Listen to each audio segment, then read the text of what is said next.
오늘 저희 함께 말씀 나눴으면 좋겠습니다. 사사기 7장 4절에서부터 19절 말씀입니다. 사사기 7장 4절에서부터 19절 말씀, 7장 전체를 다루기 때문에 내용이 좀 긴데 19절까지만 4절부터 한번 읽어보려고 합니다. 제가 먼저 읽고 여러분하고 나누어서 한 절씩 읽겠습니다. 그러나 여호와께서 기드온에게 말씀하셨습니다. 아직도 사람이 너무 많다. 그들을 물가로 데리고 가거라. 그러면 거기에서 너를 대신해 내가 그들을 시험하겠다. 내가 이 사람은 너와 함께 갈 것이다 라고 내게 말하면 그가 너와 함께 갈 것이요. 내가 이 사람은 너와 함께 가지 않을 것이다 라고 내게 말하는 사람은 가지 않을 것이다. 그리하여 기드온은 사람들을 데리고 물가로 내려갔습니다. 여호와께서 기드온에게 말씀하셨습니다. 개처럼 물을 혀로 핥아먹는 사람과 물을 마시기 위해서 무릎을 꿇고 엎드리는 사람 모두를 따로. 그러자 손을 입에 대고 핥아먹은 사람의 수가 300명이었습니다. 그 나머지 모든 사람들은 물을 마시기 위해서 무릎을 꿇고 엎드렸습니다. 말씀하셨습니다. 물을 핥아먹은 사람 300명으로 내가 너희를 구원하고 미디안 사람들을 내 손에 넘겨주겠다. 다른 모든 백성들은 각각 자기가 사는 곳으로 돌려보내라. 그리하여 기드온은 300명만 남기고 다른 모든 이스라엘 사람들은 각각 자기의 집으로 돌려보냈습니다. 그들은 돌아간 백성들의 식량과 나팔을 손에 들고 있었습니다. 미디안 군대는 기드온이 있는 평원 아래쪽에 있었습니다. 그날 밤 여호와께서 기드온에게 말씀하셨습니다. 일어나 미디안 막사를 치러 내려가라. 그러나 만약 내가 치러 내려가는 것이 두렵다면 내 하인 부라와 함께 막사로 내려가 그들이 무슨 말을 하는지 들어라. 그 말을 들으면 내가 용기를 얻어서 막사를 치러 내려갈 수 있을 것이다. 그리하여 그는 그의 하인 부라와 함께 막사에 있는 군대의 초소로 내려갔습니다. 미디안 사람들과 아말렉 사람들과 동쪽 지방의 모든 사람들은 그 평원의 메뚜기 떼처럼 많았고 그들의 낙타의 수는 마치 바닷가의 모래알처럼 셀 수가 없었습니다. 기드온이 도착하자 마침 어떤 사람이 자기의 친구에게 꿈을 말하고 있었습니다. 그가 말했습니다. 이보게, 내가 꿈을 꾸었는데 보리빵 한 덩어리가 미디안 막사 쪽으로 굴러가 천막을 내려치더군. 그래서 그 천막이 쓰러지고 엎어져 무너지고 말았다. 그의 친구가 대답해서 말했습니다. 그 꿈은 다름 아닌 이스라엘 사람 요아스의 아들 기드온의 칼을 가리킬 것이네. 하나님께서 미디안과 그들의 모든 막사를 그의 손에 주셨다네.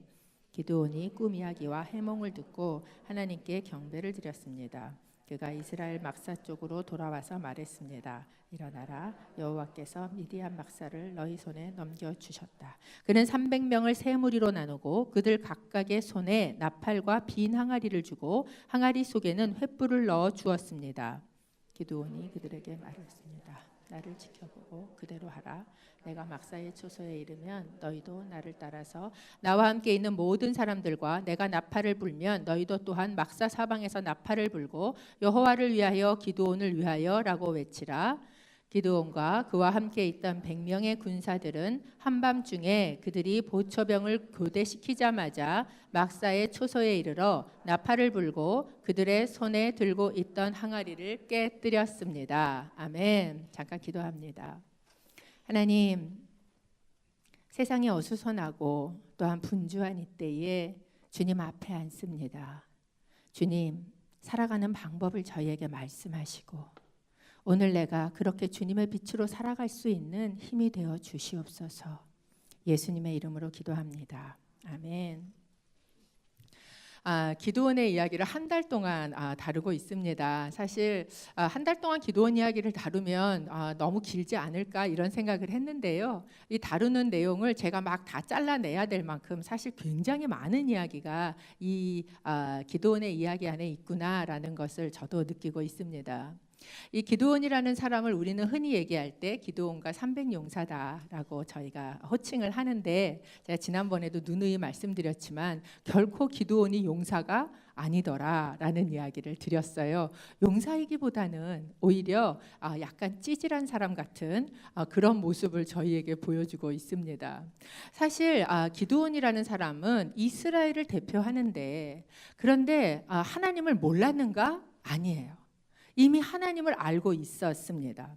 그럼에도 불구하고 그 믿음이 얼마나 작았는지 몰라요. 그리고 사실은 하나님 말씀이 너희가 나를 버렸어 라고 이야기해. 내가 하나님을 버렸음에도 불구하고 그 속에는 뭐가 꽉 차 있었냐면 하나님이 우리를 버렸어 라는 원망이 꽉 차 있었던 사람입니다.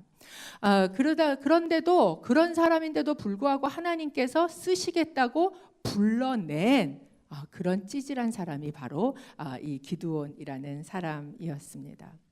그렇게 부름을 받았고 하나님의 소명도 받았고 그리고 하나님의 음성을 들었음에도 불구하고 정말 잘 안 믿는 사람이 또 이 기드온이라는 사람이었습니다. 그러면 우리가 하나님의 일을 한다고 할 때 또는 하나님의 소명을 받았다고 할 때 정말 먼저 해야 되는 중요한 일이 뭐냐 하면 내가 누군지를 바로 아는 겁니다. 내가 누구냐 하는 문제예요. 예수님께서 이 땅에 오셔서 공생애를 시작하시기 전에 가장 먼저 치른 전쟁이 있으세요. 그 전쟁이 사단하고의 전쟁이었습니다. 그런데 사단이 예수님께 와서 시험을 하면서 2번이나 연거푸해서 그에게 했던 질문의 그 기조는 뭐냐 하면 네가 만약에 하나님의 아들이라면 이라는 조건을 달고 그리고 시험을 했어요. 그러니까 예수님이 주님의 일을 시작하시기 전에 먼저 치러야 되는 전쟁은 내가 누구냐라는 전쟁이에요. 정체성 전쟁이다라는 겁니다. 이 기드온도 마찬가지였습니다. 이제 이 전쟁을 치르기 전에 기드온은 자기의 정체성을 확인해야 될 필요가 있었던 거지요. 7장 1절은 그래서 이렇게 전쟁에 나섰다라고 이야기를 합니다. 여룻바알이라고 불리기도 하는 기드온과 그와 함께 있던 모든 백성들이 아침 일찍 일어나 하룻샘에 진을 쳤습니다. 미드안의 막사는 그들의 북쪽 모래 고원 근처에 평원에 있었습니다. 이 여룻바알이라는 이름으로 기드온의 이름을 다시 부르고 있는 거예요. 원래 자기가 가지고 있던 이름은 기드온이라는 이름이었는데 지금 새롭게 받은 이름이 자기의 정체성이 뭡니까? 이 여룻바알이라는 정체성이에요. 뭡니까? 이 바알과 싸우는 자라는 정체성을 가지게 되지 않았습니까? 비록 아직 믿음 별로 없어요. 비록 아직 두려워요. 비록 아직 그 하나님의 음성이나 자기가 해야 되는 일에 대한 확실하고 투철한 사명감도 없어요. 그럼에도 불구하고 이 여룻바알이라는 이름을 얻게 된 그 일은 무엇이냐 하면 그래도 순종하려고 했다는 거예요. 그래도 주님 말씀에 내가 믿음도 별로 없고 여전히 의심이 들고 여전히 두렵고 상황을 보면 안 될 것 같고 막 다 그런데도 불구하고 그 하나 작은 거 하나라도 말씀하신 대로 순종해 보려고 시작하는 것, 그것이 이 정체성 전쟁의 시작이라는 거예요. 여러분, 우리가 순종하려고 할 때 그때 하나님을 알게 돼요. 우리가 하나님에게 순종해 보려고 발걸음을 내디딜 때 그때 우리는 내가 누군지 알게 되고 우리는 기적을 보게 된다라는 겁니다. 그때 하나님의 일이 이루어져요. 그래서 여룻바알이라는 이름을 가지고 이제 전쟁을 시작을 하게 됩니다. 그런데 우리가 순종할 때요, 그냥 순종하면 얼마나 좋습니까? 여기 그냥 순종하고 오신 분도 계시겠지만 그동안 여러 차례 돌고 돌아서 오신 분도 계시잖아요. 이 기드온도요, 그냥 순종하면 좋은데 그게 잘 안 되는 거예요. 그러니까 자꾸 하나님 말씀에다 딴지를 겁니다. 뭐라고 딴지를 거냐 하면 하나님 하신 말이 진짜라면, 정말이라면, 이게 뭘로 나타났냐면 양털 놓는 걸로 나타난 거예요. 이미 말씀하셨어요. 그런데도 불구하고 정말 그렇게 하실 거면, 그 말이 진짜라면, 아니 하나님이 뭐 그렇게 헛소리 하시겠어요? 그런데도 불구하고 양토를 넣고 그리고 하나님에게 계속 하나님의 음성에 딴지를 걸고 있는데, 이런 걸 보면 우리가 하나님의 음성을 듣고 싶다고 굉장히 이야기를 하지만 진짜 들려주면 너 할래? 그러면 뒤로 이렇게 빠지는 우리가 될 수 있다라는 걸 보여줍니다. 그러니까는 이게 몇 번이나 또 하고 또 반복을 하고 있는 그런 모습이에요. 그런데도 불구하고 하나님께서 그것을 다 뭐 해주세요? 응해주세요. 마치 애 수준에 내려가서 눈높이를 맞추는 것처럼 이 기드온의 수준에 맞추어서 그거를 하라는 대로 요랬다가 조랬다가 이거를 그대로 다 들어주시는 하나님의 모습을 보게 됩니다. 그리고 이제 전쟁이 시작이 됐습니다. 그래서 이제 온 이스라엘 군인들이 기드온과 함께 어디에 모였냐면 하롯셈에 모여 있다. 그리고 미디안의 군사들은 그 북쪽 위쪽에 있는 평원에 모여 있었다라고 이야기를 합니다. 지난주에 이게 잘 안 돼서 제가 지도 잠깐 설명 못 드렸는데요. 지도 한 번만 보여주시겠습니까? 12 사도의 이야기들이 있는 그 지도인데 어디냐면 이제 기드온이 이쪽에 있지 않습니까? 예, 기드온이 있었던 곳이고요. 하롯셈에 모였다라고 하는 하롯셈은 이 길보아 산 밑에 쪽에 있는 그런 샘물입니다. 근데 샘이라고 해서 이렇게 조그맣게 요만한 게 아니고요. 꽤 그래도 넓어요. 그래서 이스라엘 그 성지 순례를 가시면 그리고 높은 산에 있지도 않아요. 그러니까 이 길보아 산 밑에 쪽에 있어요. 여기쯤 있다고 보시면 될 텐데 그쪽에 이제 이렇게 버스 타고 가면 별로 얼마 안 걸어서 가면 이렇게 커다란 웅덩이 같은 하롯셈을 가서 방문하실 수 있습니다. 그리고 이제 미디안과 그리고 아말렉과 이 동방 사람들이라고 얘기하는 사람들은 이 광야 지역에 살던 사람들이에요. 이 사람들이 모여서 어떻게 해서 왔냐면 이 이스라엘 무깃도가 있으면 무깃도 앞에 있는 이 지역이 뭐냐면 이스라엘 평원이거든요. 그러니까 그 지역에 지금 구름대 같이 하늘의 모래 저기 바다의 모래처럼 여기에 지금 진을 치고 있고 이스라엘 백성은 이 길보아산 앞에 있는 하롯셈에 모여 있었다라는 것을 저희에게 보여줍니다. 이 이스라엘 이제 미디안 사람들이 이쪽에서 이렇게 올라올 때 어디로 올라왔다라고 추정이 되냐면 이 해변길로 올라왔다라는 것이 추정이 돼요. 그렇기 때문에 이 시므온이나 유다나 또는 에브라임이나 이쪽에서 오지 않고 여기에서 이렇게 왔기 때문에 지금 모인 사람들이 이 북쪽에 있는 사람들이 해변가가 아닌 쪽 사람들은 별로 관심을 안 갖고 그 북쪽에 있는 사람들이 연합군으로 형성되지 않았을까 이렇게 생각을 합니다. 이렇게 군인들이 모여 있는데 이 군인들이 어떻게 모이게 됐냐 하면 이제 6장에서 여러분 지나오셨는데 기드온이 이제 성령님이 임하시면서 성령의 옷을 입으면서 나팔을 붑니다. 1차 모집을 해요. 근데 나팔을 불 때 아비에셀 집안의 사람들만 모여요. 그러니까 별로 사람들이 모이지 않은 거예요. 그러니까 이 사람 갖고 내가 어떻게 전쟁을 치러? 그러니까 어떻게 하냐 하면 기드온이 사람들을 보내기 시작을 해요. 스불론의, 납달리의, 므낫세의, 아셀 지파의 이 네 지파에다가 사람들을 보냅니다. 그리고 사람들을 열심히 군인을 모집을 해요. 이렇게 모집해서 모인 군인이 몇 명이냐 하면 32,000명이 모이게 됩니다. 그리고 지금 이 하롯셈에는 32,000명의 사람들 1, 2차 모집 공고를 통해서 모집한 군인들 지금 하롯셈에 모여 있는 거예요. 그런데 아까 얘기한 것처럼 이 상대는 굉장히 많이 미디안은 막 평야에 쫙 이제 모여서 있는 거예요. 낙타까지 잔뜩 끌고 와서.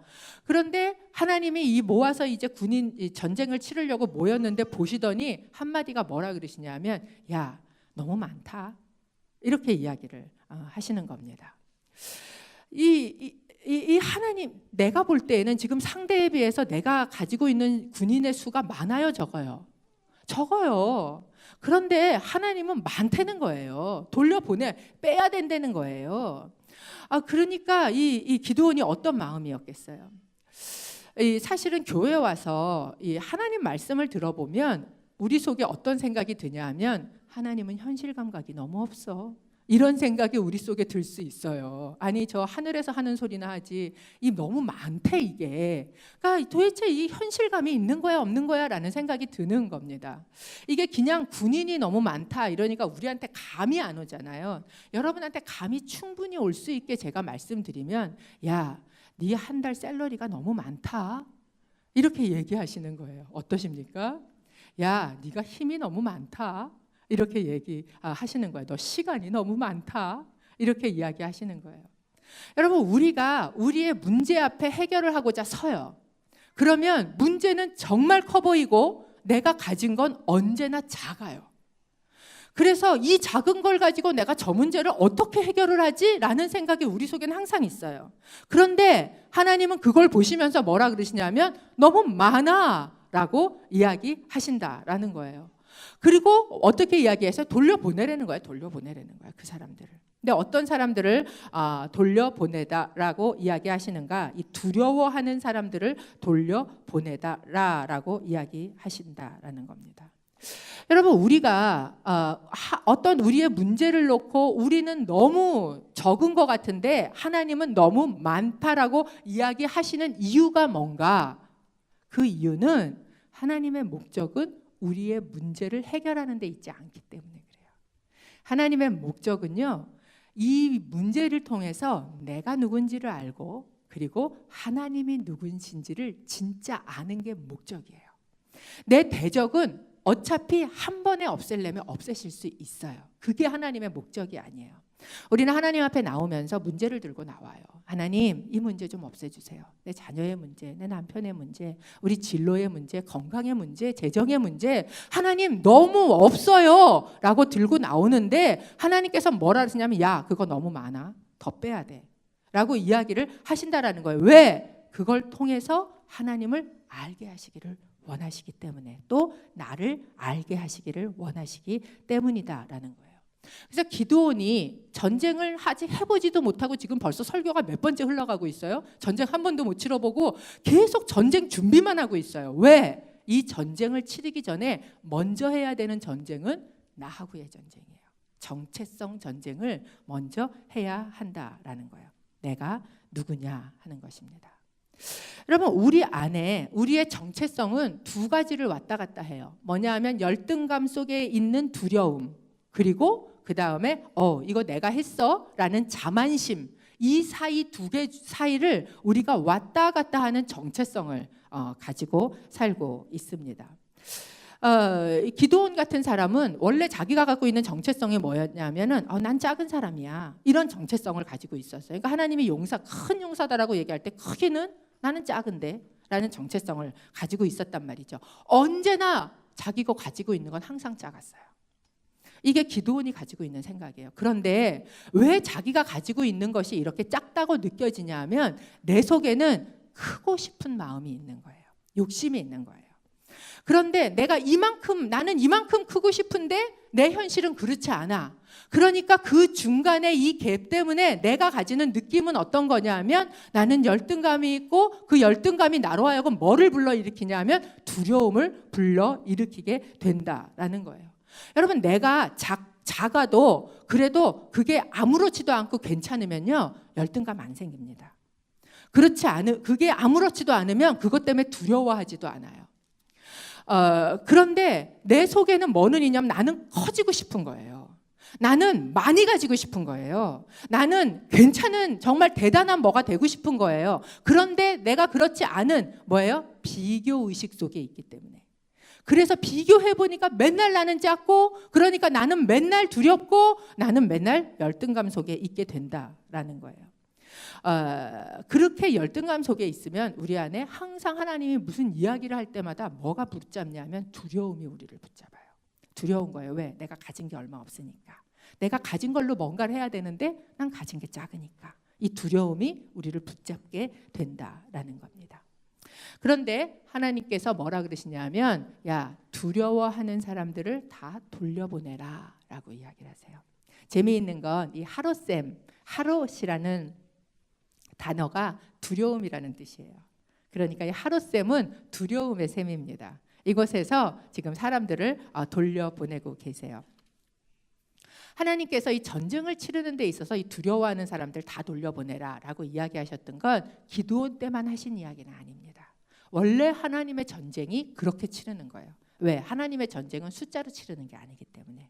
이 두려움이라는 것이 오히려 이 전력을 더 약하게 만들 수 있기 때문에 두려워하는 자는 돌려보내라 라고 이야기를 하셨어요. 신명기 20장 8절에 보면 하나님께서 이미 이렇게 이야기하셨습니다. 더 나아가 장교들은 군인들에게 말하라. 두려워하거나 마음이 약해진 사람이 있느냐? 그런 사람은 집으로 돌아가게 해 그 형제들마저 낙담시키지 않게 하라. 이게 이미 가나안 땅에 들어가기 전에 하나님께서 전쟁을 치르는 방법으로 주신 디렉션이었어요. 그러니까 왜 그러냐? 여러분, 두려움이라는 감정이 가장 빨리 전염되는 거 아십니까? 이 엄마의 뱃속에 태아를 놓고 사진을 찍었는데 엄마가 느끼는 감정을 태아가 얼만큼 빨리 잘 느끼는가를 이렇게 찍었어요. 엄마가 굉장히 기쁠 때, 엄마가 굉장히 슬플 때, 그런데 태아가 가장 강하게 반응한 감정이 두려움이에요.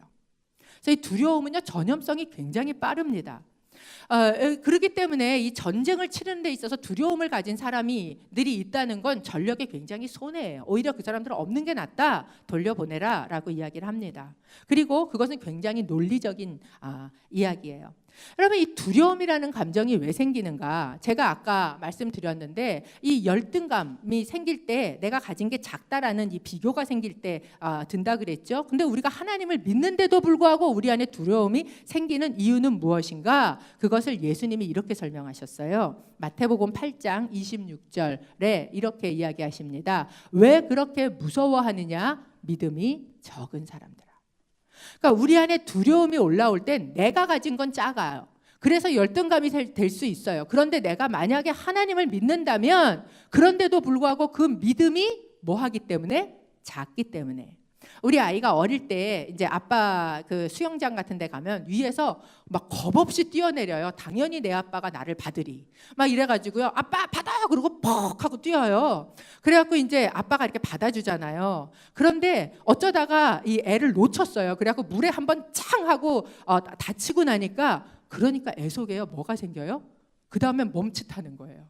그전처럼 두려움 없이 뛰어내리지 않아요. 왜? 이제 믿음이 작아졌어. 한번 경험해 봤거든. 그러니까 우리 안에 이 믿음의 정도가 우리의 두려움하고 아주 밀접한 상관관계가 있다라는 것을 예수님이 말씀해 주고 있는 거예요.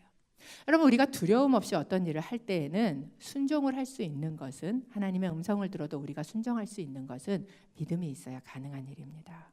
그래서 이제 하나님께서 두려워하는 사람을 다 돌려보내라 얘기하셨는데, 그래서 이제 얘기했어요. 야, 두려워하는 사람 다 돌아가. 그랬더니 32,000명 중에 무려 얼만큼이 돌아갔느냐? 3분의 2에 해당하는 22,000명이 돌아갔습니다. 그리고 10,000명이 남아 있었어요. 아까 32,000명일 때는 대적의 수가 셀 수 없이 많은 것 같아 보였는데, 이제 나중에 뒤에 8장 10절쯤 가면 대적의 수가 몇 명쯤 되는지 나옵니다. 근데 몇 명이라고 나오냐 하면 13만 5천인가요? 예, 13만 5천이에요. 이 대적의 미디안의 수가. 그러니까 모여 있는데 굉장히 많아 보인 거죠. 근데 13만 5천 명에 내가 모은 사람이 3만 2천이에요. 그러면 적어도 한 명이 4명만 커버하면 이길 것 같아. 그런데 이제 돌려보내고 22,000명을 돌려보내고 10,000명이 남아놓으니까 한 명이 몇 명을 감당해야 되냐면 13명을 감당해야 되는 거예요. 1대 13으로 싸워야 가능한 상황이 된 겁니다. 그러니까 이걸 갖고 어떻게 하지 싶은 생각이 기도원이 얼마나 들었겠어요. 그런데 하나님이 22,000명 돌려보내고 난 이후에 한마디 또 하세요. 뭐라 그러시냐면 아직도 많다 그러시는 거예요. 아직도 많다. 그러면서 이제 내가 돌려보내라고 이야기를 할 텐데, 어떤 사람을 돌려보내는가? 이 앞에서 얘기한 건 논리적으로 맞아요. 두려워하는 사람, 하나님 하셨던 얘기인데 이번에는 이상한 방법을 얘기를 하시는 거예요. 그게 5절부터 7절까지 저희가 좀 함께 다시 읽어보겠습니다. 시작. 사람들을 데리고 물가로 내려갔습니다.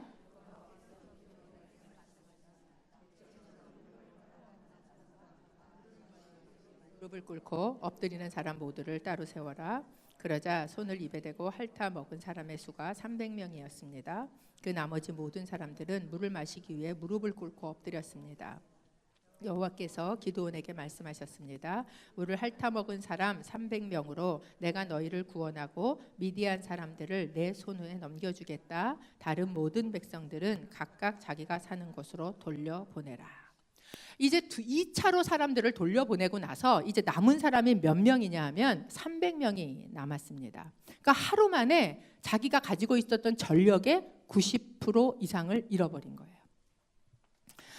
그런데 이 돌려보낸 사람 9,700명과 남아있는 사람 300명을 가르는 기준이 뭐냐? 그 하루쌤의 이제 물가로 다 10,000명을 모아놓고 물을 마시게 하려는 거예요. 근데 어떤 사람은 물을 마시는데 무릎을 꿇고 입을 물에다가 샘에다가 꽉 쳐박고 물을 꿀꺽꿀꺽 마시는 사람이 있고, 어떤 사람은 물을 이렇게 떠서 손에다가 물을 떠가지고 혓바닥으로 핥아 먹는 사람이 있었다라는 거예요. 그걸 나눠 보니까 이게 물을 개처럼 핥아 먹었다 이랬는데 이게 혀로 핥았다는 거죠. 그 사람이 300명이고 나머지가 이제 9,700명이었다라는 겁니다.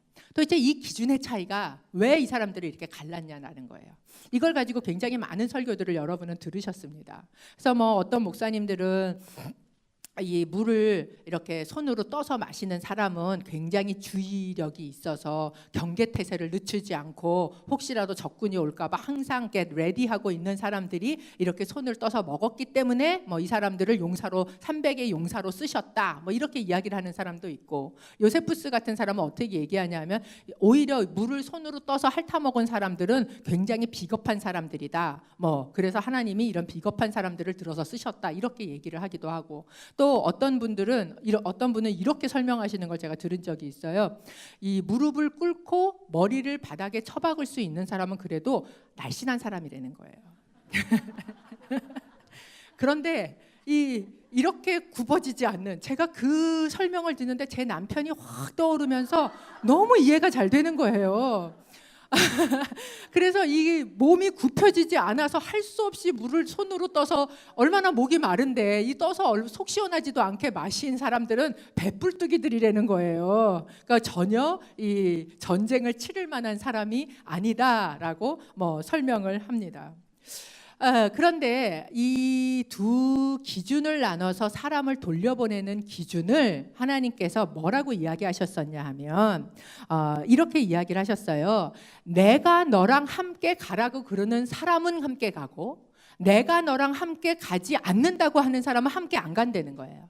그러니까 이 둘을 나누는 기준이 이 사람이 얼마나 주의력이 있는 사람이냐, 얼마나 비겁한 사람이냐, 얼마나 날씬한 사람이냐, 뚱뚱한 사람이냐, 이 기준이 이 사람들에게 있지 않다는 걸 이야기하시는 거예요. 이 사람들을 택해서 하나님께서 사용하시고 안 하시고 한 거는 누구한테 달려있다는 거예요? 하나님의 선택에 달려 있다라는 것을 말씀하고 계시는 겁니다. 그러니까 이 300명과 9,700명을 가른 것은 이유는 딱 하나밖에 없어요. 뭐냐? 핥아먹은 쪽이 작았어요. 제가 생각할 때 만약에 머리를 쳐박고 물을 꿀꺽꿀꺽 마신 사람이 300명이었으면 하나님은 그 사람들 데리고 가라고 하셨을 겁니다. 왜냐하면 하나님이 우리를 선택하시는 이유가 이스라엘도 마찬가지예요. 네가 강하기 때문이 아니라는 거예요. 너희 중에 학벌이 좋고 너희 중에 능력이 있고 너희 중에 힘이 그렇게 많은 자가 없다는 거예요. 하나님이 이스라엘을 부르시면서 신명기에서 뭐라 그러셨냐? 내가 너희를 택한 이유는 너희가 많아서가 아니라는 거예요. 너희가 오히려 뭐 해서다? 작아서다.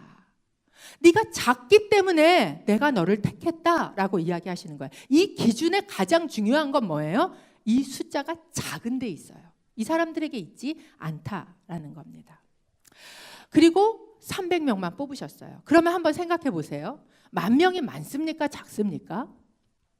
어떠신 것 같으세요? 많다고 보면 많고 작다고 보면 작아요. 그런데 여러분, 우리가 지금 지나온 사사기 4장 6절에 보면 드보라와 바락이 가나안 왕과 싸운 야빈 전쟁이 있었어요. 그 전쟁에서 모인 군사가 안 찾아봐요. 4장 6절에 몇 명이었다고 나오냐 하면 10,000명이었다고 나옵니다. 그런데 그때는 10,000명을 데리고 전쟁을 해도 하나님이 많다 그러시지 않았어요. 이스라엘이 가나안 땅에 들어가서 여리고 전쟁을 치렀어요. 여리고 전쟁을 치를 때 나간 사람이 모두 몇 명이었는지 아십니까? 민수기 마지막에 모든 군대 수를 계수했어요. 그때 몇 명이었냐면 60만이었습니다. 이 60만의 사람이 여리고 전쟁에 다 나갔어요. 그런데도 하나님이 그 사람들을 많다고 하지 않으셨어요. 그런데 왜 유독 기드온에게만 13만 5천을 앞에 놓고 있는 기드온에게만 10,000명도 많다 그러시냔 말이에요. 왜 그러는가? 여러분, 이 많고 적다라고 이야기하시는 건 내가 하나님이 아니고 내 마음에 이거는 내가 했지라고 생각할 수 있는 건덕지가 있는 숫자면 많은 숫자예요. 만약에 내가 하나님이 아닌 다른 어떤 것을 의지할 만한 한 것이 있으면 그거는 많은 거예요.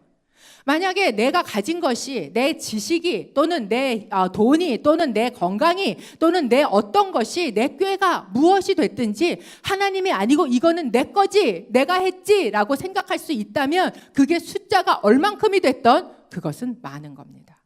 그런데 300명이 되고 나니까 이제 뭐예요? 나는 못하겠네 라는 생각이 된다라는 거예요. 도저히 도움이 안 되는 숫자가 300이에요. 여러분, 우리의 진정한 정체성 전쟁을 이야기하고 있는데 이 정체성은요, 자아에서 나오는 게 아닙니다.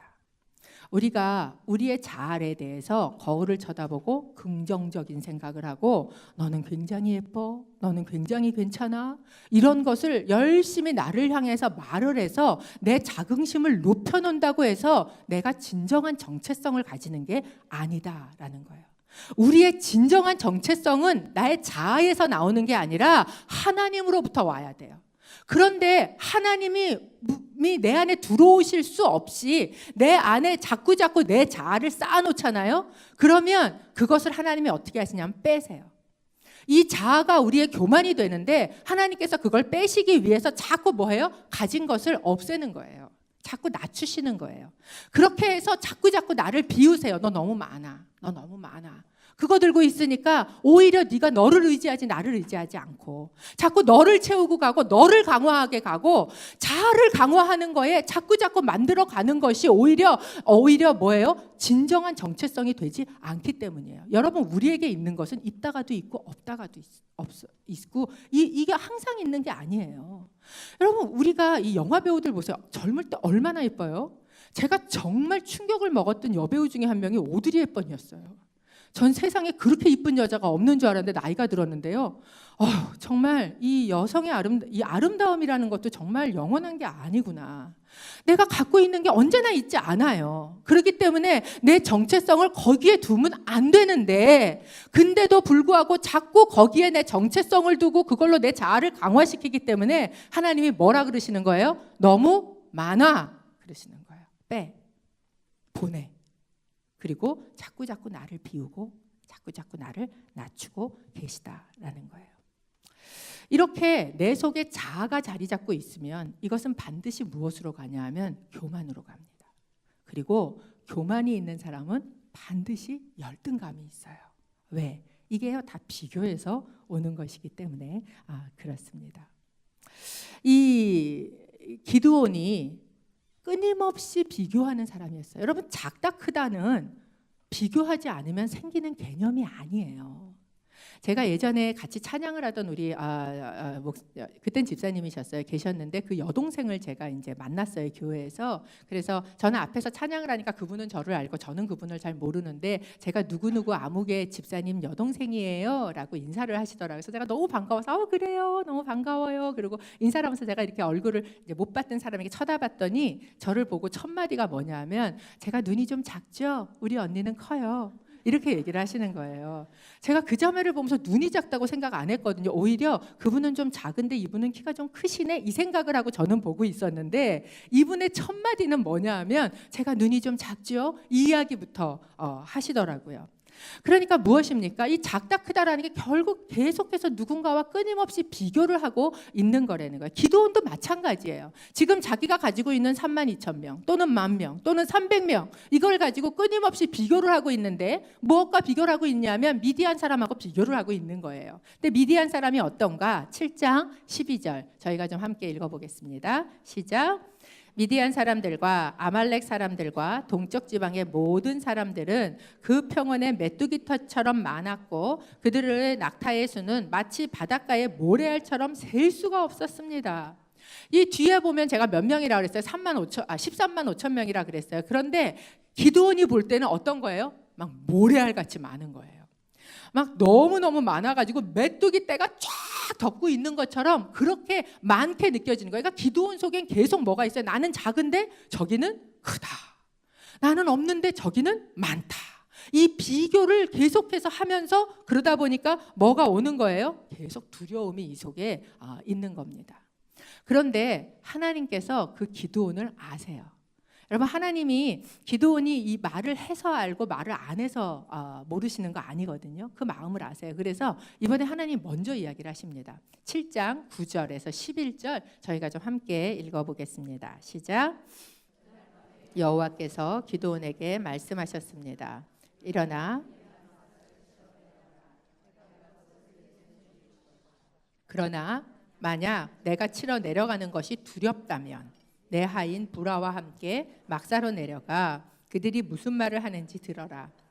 그 말을 들으면 내가 용기를 얻어서 막사를 치러 내려갈 수 있을 것이다. 그리하여 그는 그의 하인 부라와 함께 막사에 있는 군대의 초소로 내려갔습니다. 여러분, 앞에 얘기할 때 뭐라 그랬냐면 두려워하는 자는 돌아가라 그랬어요. 남아있는 사람 10,000명은 두려워하는 자는 돌아가라 그럴 때 안 돌아갔다는 얘기잖아요. 그런데 그럼 남아있는 10,000명은 두려워하는 사람이 아닌가? 기드온 안에 두려움이 있어요. 그러니까 이 남아있는 10,000명도 사실은 뭐예요? 두려운 마음이 있다라는 겁니다. 여러분, 우리가 하나님의 일을 어떤 것을 한다고 할 때 또는 순종을 한다고 할 때 두려움이 없어서가 아니에요. 어떤 사람은 진짜 용기가 있어서 용기 있게 그 일을 하네. 근데 용기가 있는 사람은 두려움이 없는 사람이 아닙니다. 두려움이 있는데 두려움을 이긴 사람이에요. 두려움이 있지만 두려움보다 하나님의 음성에 순종하고 싶은 마음이 조금 더 큰 사람, 그 사람이 순종을 할 수 있다라는 겁니다. 하나님께서 두려움이 있는지 아셨어요. 그러니까 차마 지금까지 몇 번을 그래놓고 기드온이 어떻게 다 무서워요, 또 보여주세요 이러겠어요. 차마 말은 못하는데 그 속에 있으니까 하나님께서 먼저 얘기하세요. 너 두렵지? 두려우니까 한번 그 적진으로 내려가 봐. 근데 혼자 내려가지 말고 네 하인 부라를 데리고 내려가. 제가 이거 왜 데리고 내려가라 그랬을까라고 생각했어요. 하나님 기드온을 너무 잘 아세요. 혼자 내려가서 듣고 오면 들었을 때는 그렇게 놀렐루야 하고 와서 또 돌아와서 뭐라 그래요? 내가 꿈꿨나? 미디안 말을 내가 잘못 해석했나? 막 이럴 수 있으니까 증인이 필요한 거예요. 증인이. 그래서 부라를 데리고 내려가라라고 이야기를 하신 겁니다. 그래서 내려갔어요. 거기에 내려갔는데 마침 그때 이 막사 안에서 보초스는 두 사람이 얘기를 하고 있는 거예요. 어떤 이야기를 하고 있는가? 꿈 이야기를 하는 겁니다. 7장 13절 14절 함께 읽어보겠습니다. 시작. 기드온이 도착하자 마침 어떤 사람이 자기의 친구에게 꿈을 말하고 있었습니다. 그가 말했습니다. 이보게, 내가 꿈을 꾸었는데 보리빵 한 덩어리가 미디안 막사 쪽으로 굴러가 천막을 내려치더군. 그래서 그 천막이 쓰러지고 엎어져 무너지고 말았다네. 그의 친구가 대답해서 말했습니다. 그 꿈은 다름 아닌 이스라엘 사람 요아스의 아들 기드온의 칼을 가리킬 것이네. 미디안과 그들의 모든 막사를 그의 손에 주셨다네. 내려가자마자 지금 이 꿈 이야기를 하고 있는 것을 기드온이 들은 겁니다. 그런데 여러분, 이 이야기를 듣고 놀랍게도요, 기드온 안에 믿음이 확 생겼어요. 그래서 하나님께 경배를 하고 하나님이 붙여주셨다라고 이야기를 하면서 선포를 합니다. 근데 이게 참 웃긴 사건이에요. 왜냐하면 하나님이 그렇게 얘기할 때는 안 믿어. 그러더니 자기가 싸워야 되는 대적이 하는 말은 뭐예요? 믿고 있어요. 그런데 이 웃긴 상황이요, 어떻게 보면 우리의 모습이에요. 여러분, 우리가 하나님이 아무리 얘기해도 하나님의 말씀이 더 믿음직하세요? 아니면 누군가 하는 사람의 말이 더 잘 믿어지세요? 하나님이, 제가 생각할 때 하나님이 정말 이거를 믿고 돌아오는데 아셨어요. 이 사람이 그럴 거라는 걸 아셨어요. 그럼에도 불구하고 하나님 참 씁쓸하셨을 것 같아요. 지금 이 얘기를 내가 몇 번 했어 너한테.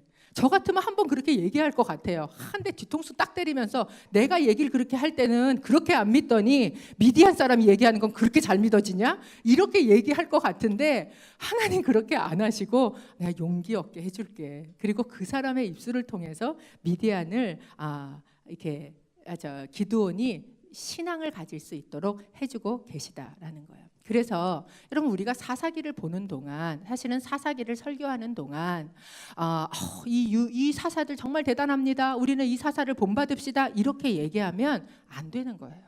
이거는 바른 해석이 아니에요. 오히려 이 사사들의 불신앙과 그럼에도 불구하고 그 약하고 그 믿음도 없고 그 불완전하고 그런 사람들을 들어서 사용하고 계시는 하나님을 나타내고 있는 거예요.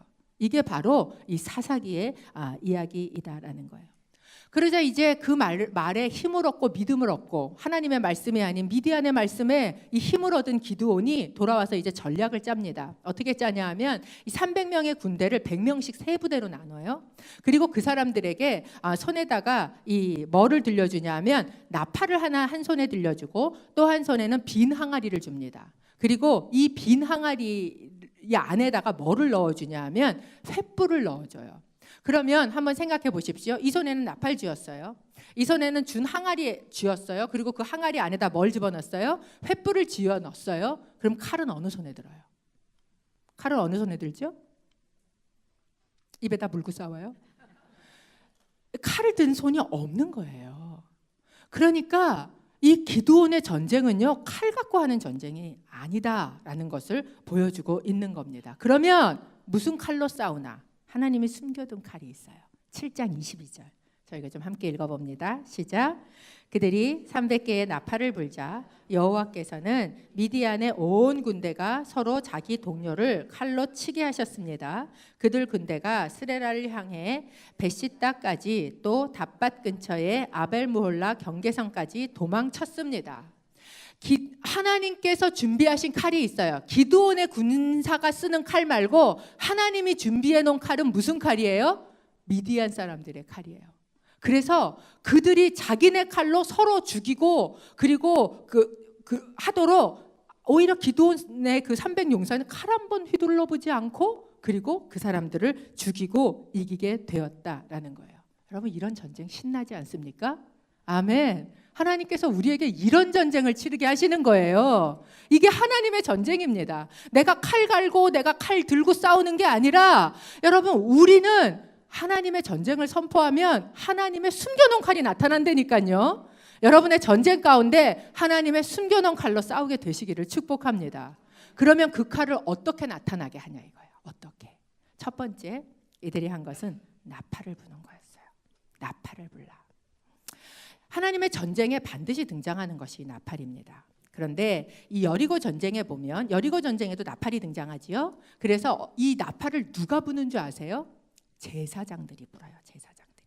제사장들이 부는 나팔을 하나님의 전쟁에 반드시 사용하셨어요. 그런데 왜 그랬냐 하면 이미 하나님께서 가나안에 들어가 전쟁을 치르기 전에 전쟁하는 법을 가르치셨어요. 아까도 이야기하셨었는데 민수기에 이런 말씀이 나옵니다. 민수기 10장 9절 저희가 좀 같이 읽어보겠습니다. 시작. 너희가 너희 땅에서 너희를 공격하는 적과 싸울 때 나팔을 불어라. 그러면 너희가 너희 하나님 여호와 앞에서 기억될 것이며 너희 원수들에게서 구원을 받게 될 것이다. 전쟁을 치르는데 너희가 칼을 들어라가 아니라 뭐를 들어라예요? 나팔을 들어라예요. 나팔을 불내는 거예요. 그리고 외치라는 거예요. 그런데 그게 왜 나팔을 불어야 되는가? 하나님께서 기억하시도록. 그래서 여러분, 이 전쟁 가운데 우리가 나팔을 부는 건요, 우리의 기도입니다. 우리의 기도는 하나님이 우리를 기억하시게 하는 것이에요. 그리고 이 기도를 한다는 것, 우리가 만약에 어떤 문제가 생겼어요. 그런데 그 문제를 앞에 놓고 우리가 기도한다는 것은 동시에 무엇을 의미합니까? 이 문제가 나에게 속해 있는 게 아니고 하나님께 속해 있다라는 것을 선포하는 행위가 바로 기도예요. 그래서 이 믿음이 없는 사람은요, 문제가 생기면 열심히 전화 돌려요. 문제가 생기면 열심히 뭔가를 가지고 내가 사람을 보내서 사람들에게 군대를 모집하는 거예요. 1차, 2차, 3차 열심히 모집해서 사람들을 모아놔야 이 문제가 해결될 것 같아요. 근데 하나님 아니라는 거예요. 다 돌려보내고 너는 뭐 해라? 나팔 불어라. 그리고 외치라는 거예요. 여호와를 위하여. 이 이야기는 뭐냐면 이 전쟁이 하나님께 속한 것이다. 그렇게 할 때 하나님의 칼이 나타난다는 거예요. 두 번째, 무엇을 하면 됩니까? 항아리를 깨라 라고 이야기를 하세요. 항아리를 깨라. 여러분, 이 항아리를 줬을 때 빈 항아리를 줬어요. 그죠? 일부러 빈 항아리라고 묘사를 했습니다. 그리고 그 빈 항아리 안에다 하나씩 뭐를 넣어줬어요? 횃불을 넣어 주었어요. 항아리, 당시 항아리들은 다 이 톡이에요. 질그릇이죠. 성경은요, 우리를 질그릇이라고 이야기를 해요. 우리가 질그릇인데 보통 질그릇이 아니야. 어떤 질그릇인가? 이 안에 보배를 가진 질그릇이에요. 그게 바로 고린도후서 4장 7절 이렇게 나오고 있습니다. 4장 7절 함께 읽어보지요. 시작. 우리는 이 보배를 질그릇에 가지고 있는데 이는 능력이 지극히 큰 것이 하나님께 있고 우리에게서 난 것이 아니라는 것을 보여주려는 것입니다. 지금 딱 기도원 상황이지 않습니까? 이 보배를 질그릇에 가졌어요. 그런데 너 아무것도 아니야? 라는 것을 보여주기 위해서 숫자를 계속 줄이고 300명이 된 사람이 질그릇을 들고 그 질그릇을 깨는 거예요. 그런데 그 안에 보배를 가졌는데 그 보배가 횃불인데 이 보배가 무엇인가? 그 앞에 6절에 이렇게 이야기를 합니다. 고린도후서 4장 6절에 어둠에서 빛이 빛이라고 명하신 하나님께서 우리의 마음에 예수 그리스도의 얼굴에 있는 하나님의 영광을 아는 빛을 비추셨기 때문입니다. 그러니까 이 보배를 질그릇에 가진 거예요.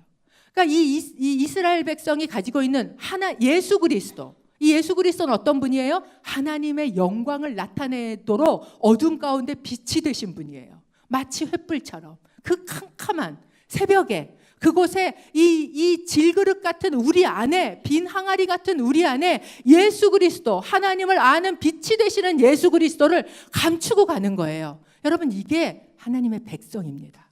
이게 크리스찬이에요. 그러면 우리가 그렇게 빛으로 우리의 흙으로 만들어진 이 존재 안에 그 빛을 가두고 가서 해야 되는 일이 무엇인가? 이 항아리를 뭐 하는 거예요? 깨는 거예요. 깨는 거. 이게 무엇입니까? 자기 자신을 부인하는 거예요. 내가 깨지는 거예요. 여러분, 우리 안에 예수 그리스도가 있는데 우리의 자아가 너무 두껍게 이걸 싸고 있어서 우리 안에 있는 예수 그리스도의 빛이 조금도 보여지지 않아요. 그러니까 세상은 어때요? 어두워요. 계속. 우리는 계속 얘기해요. 세상이 어둡다고. 그리고 그 어둡다고 이야기하는 걸 열심히 빛을 비춰야 된다고 이야기합니다. 이웃을 놀라게 하고 막 우리가 빛이 되고 막 이래서 세상 가운데 비춰야 된다고 얘기를 해요. 그러면서 자꾸 그걸 가지고 뭐만 쌓아요? 자기 자아만 두껍게 쌓아요. 그러면 그 빛은 안 비쳐요.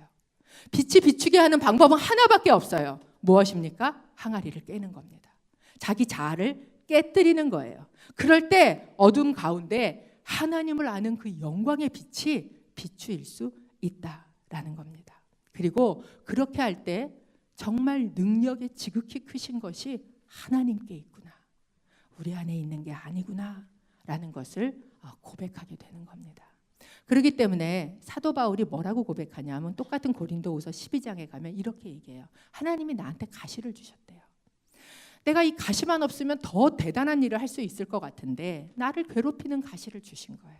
그래서 그걸 없애달라고 그러는데 하나님이 뭐라 그러세요? 너 너무 많아. 너 빼야 돼. 줄여야 돼. 그 가시가 그 빼는 역할을 하는 거야. 라고 이야기를 하셨다라는 겁니다. 그러니까 사도 바울이 뭐라고 고백을 하냐면 고린도후서 12장 9절에 이렇게 얘기를 해요. 그러나 그분은 내게 말씀하셨습니다. 내 은혜가 내게 족하다. 왜냐하면 내 능력이 약한 데서 온전해지기 때문이다. 그러므로 나는 내 약한 것에 대해 크게 기뻐하며 자랑할 것입니다. 이는 그리스도의 능력이 내게 머물게 하기 위함입니다. 여러분, 우리의 자아가 깨지는 상황을 맞이하실 때가 있습니다. 때로는 가시가 나를 찌를 때가 있어요. 그래서 정말 내 약함 가운데 있을 때 여러분의 그 약함을 자랑하게 되시기를 바랍니다.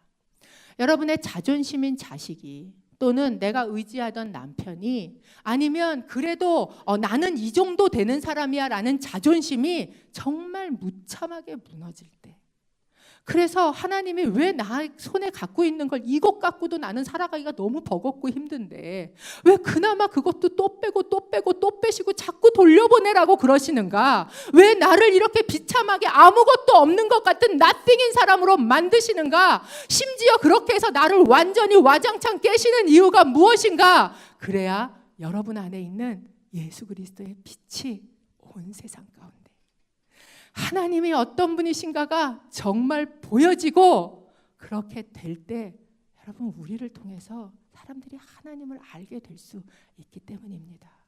우리가 강해져서 되는 거 아니에요. 우리가 우리의 자아를 더 멋있게 쌓아서 되는 게 아니다라는 겁니다. 그렇게 할 때 우리는 정말 내가 누군지 알고 그리고 우리는 우리 그 하나님께서 하시는 기적을 보게 된다라는 거예요. 그렇다면 왜 하나님께서 이렇게 굳이 자아를 깨트리라고 그러시는가? 사사기 7장 2절에 보면 하나님께서 이렇게 이야기하셨어요. 여호와께서 기드온에게 말씀하셨습니다. 내가 너와 함께 하고 있는 백성들의 손에 미디안 사람들을 넘겨주려고 하는데 백성이 너무 많다. 이스라엘이 내가 아닌 자기 스스로를 자랑하며 내 손이 나를 구원했다고 말하지 않게 하기 위함이다. 개역에 보면 뭐라고 이야기하냐면 그들이 스스로 자긍의 나를 거스리고 라고 이야기를 해요. 그러니까 우리 안에 뭔가 의지할 자아가 생기잖아요. 그러면 우리는 하나님을 대적하게 되어 있습니다. 우리는 하나님을 거스르게 되어 있다라는 거예요. 그래서 우리의 자랑거리를 하나님이 빼세요. 빼시면서 뭐라 그러시는 거예요? 예, 죽어라. 죽어라. 죽어야 산다. 라고 말씀하고 계시다라는 거예요. 이것이 사실은 예수님이 사신 방법입니다. 여러분, 예수님이 이 땅에 오셔서요, 자아를 강화시키시지 않았어요. 예수님은 자아를 자꾸 없애셨습니다. 그래서 보리떡처럼 낮아지셨어요. 보리떡처럼 작아지셨어요. 그리고 그분의 보리떡 같은 몸을 찢어서 그래서 죽어지시고 깨지시고 그리고 그것을 나눠서 어떻게 하셨어요? 우리로 하여금 살게 하셨다라는 거예요. 이게 예수님께서 살아내신 방법이고 그렇게 할 때 그 보리떡 같은 예수 그리스도를 안에 담은 자들이 떠서 미디안의 장막을 뭐 하는 거예요? 치는 거예요. 그럴 때 승리하는 겁니다. 그게 하나님께서 우리에게 주신 하나님의 칼을 사용해서 대적을 이기고 승리하는 방법이다라는 거예요. 여러분, 우리가 높아지고 우리가 잘 나가고 우리에게 힘이 있어서 이기는 게 아니에요. 아니, 그렇게 이길 수도 있어요. 그런데 그렇게 이기면 아무 유익이 없어요. 그렇게 이기고 나면 그것을 가지고 우리는 뭐 해요? 내가 이 정도 했어. 그걸 가지고 하나님을 오히려 뭐 하게 된다는 거예요? 대적하게 되고 하나님을 거스르게 된다는 겁니다. 이게 신앙도 어떻게 보면 마찬가지예요. 우리가 신앙생활을 하면서 자꾸 자아를 강화하는 방법으로 신앙생활을 할 수 있어요. 이것도 하고 저것도 하고 열심히 해서 뭔가를 쌓을 수 있어요. 그런데 여러분, 그것도 뭐 하셔야 돼요? 깨셔야 돼요. 아무것도 아닙니다. 하나님, 아무것도 아닙니다. 나는 와장창 중창 깨져야 그래야 내 안에 있는 하나님이 보여지시고 그것이 이 전쟁에 승리하게 되는 진짜 이기는 방법이다라는 거예요. 그것이 정체성 전쟁입니다. 이 전쟁이 지나고 난 다음에 한번 기드온이 인터뷰를 했다고 생각을 해보십시다. 그 인터뷰할 때 무슨 얘기하겠어요? 기드온이 자기가 뭐 했다고 그러시겠어요? 제가 한 거요? 제가 한 거 나팔 불고 항아리 깬 거, 그거 얼마나 웃깁니까? 그런데 하나님이 하시는 겁니다. 그것이 우리가 해야 되는 고백. 하나님이 다 하셨습니다. 다 하셨습니다. 제가 요새 하고 있는 고민 중에 하나가 이겁니다.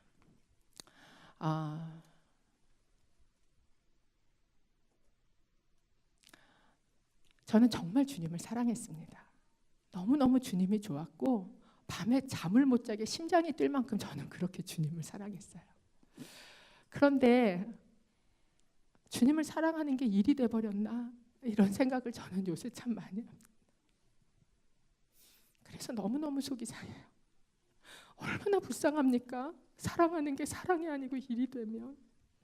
그래서 자꾸 자아를 강화하고 자기가 깨지지 못하는.